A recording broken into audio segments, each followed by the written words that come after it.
As demand for renewable energy grows, Virginia farmers and rural landowners find themselves at the forefront of the energy transition. Rural farm and forest land are highly sought after for solar power facilities. In the Shenandoah Valley, retired farmer Fred Garber leases his land for conservation, pasture, and solar power. We were approached by 11 different solar developers from a variety of states and even one from Canada. And the reason being of our proximity to Shenandoah Valley Substation. Garber is quick to point out that the 22.5-acre solar facility on his farm provides electricity for the nearby town of Mount Jackson and the local Shenandoah Valley Electric Cooperative's grid. We did not know for sure how it would be perceived. But when people asked us and we told them that this project went into Shenandoah Valley Substation, it stayed in Shenandoah Valley's grid, and they accepted it. Garber says he included grazing sheep under the solar panels as part of the contract, but that has not yet materialized. This type of dual land use is known as agrovoltaics, combining agricultural production and solar power. Although a popular buzzword for advocates of solar power, Robin White at Virginia Tech says the real-world definition is still fuzzy. From the university perspective, I think we would like to work toward a community-centered definition of agrivoltaics. I don't think we have that today. That involves many voices at the table, hearing from those voices and making sure that they're recognized in the way that that definition comes together. Personally, my definition is kind of based on agriculture first, right? It's bringing renewable energy generation into agricultural systems. White says the current push for solar power comes largely from electricity needed by data centers in the state and renewable energy requirements in the Virginia Clean Economy Act. Passed in 2020, the law mandates that the state's primary electricity providers, Dominion Energy and Appalachian Power Company, use 100% carbon-free sources by 2045 and 2050, respectively. The rapid expansion of solar facilities has come with growing pains. We're going to learn as industries expand, and as we see more and more utility scale systems go in, we start to learn a lot more about the conversations that should be had around siting and things like the deployment regulations that should be around removal of topsoil, stormwater management, those types of issues. According to the Weldon Cooper Center for Public Service, over 120,000 acres of land in Virginia have already been approved for solar development.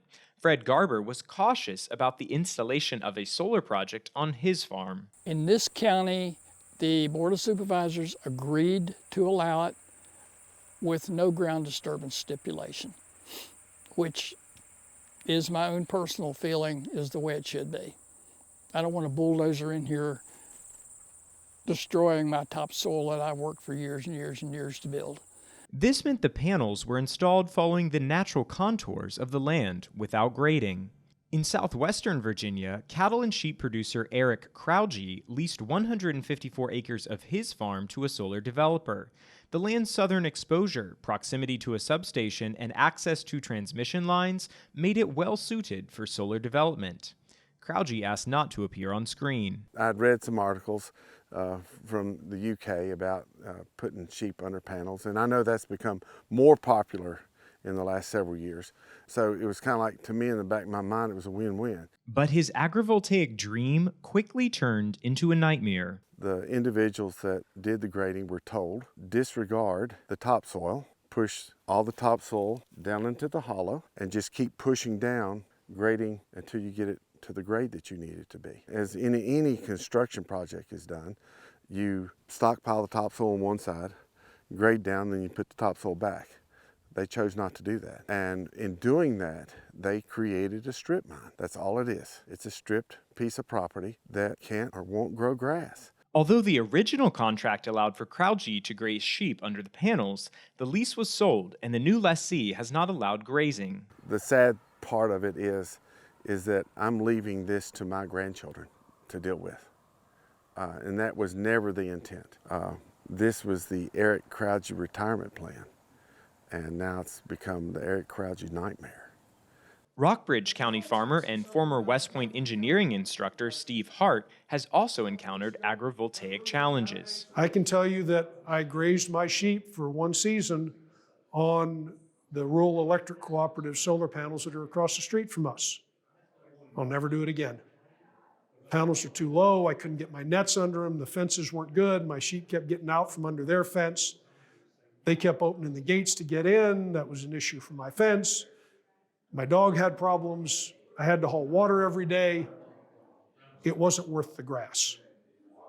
Solar facility development also presents challenges for young farmers. In Pittsylvania County, Logan Mills has seen nearby development snuff out his plans for farm expansion. 10 years ago, I was looking at the age of the average farmer around me, and I was getting kind of pumped up of, hey, we can take this thing and we can go to the next level with it.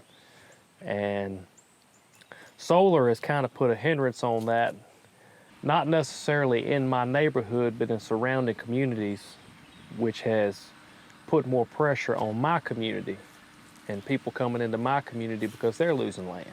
So it's causing me to have to go in other people's communities to find land. And it's a big mess because it's not enough soil out here and land out here for us to do what we all want to do, because a lot of people are in the same boat as me. They want to keep expanding. They want to get bigger. They want to be more productive. And the open land just isn't there to do it. Pittsylvania County has permitted the most acres of any Virginia county for solar development. Robin White is focused on a future where solar facilities and agriculture can benefit one another. We're talking about two competing industries that are sort of trying to work together, but a lot of our early examples are not cooperative, right? They are agricultural predominant or they are energy predominant.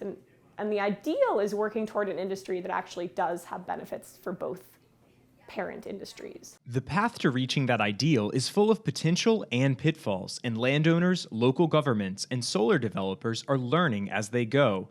Continued research on agrovoltaics and rural land impacts, more comprehensive regulation, and a slower pace of land development are necessary to reach a future where agriculture and solar power can coexist to provide for Virginians. For Real Virginia, I'm Elijah Griles.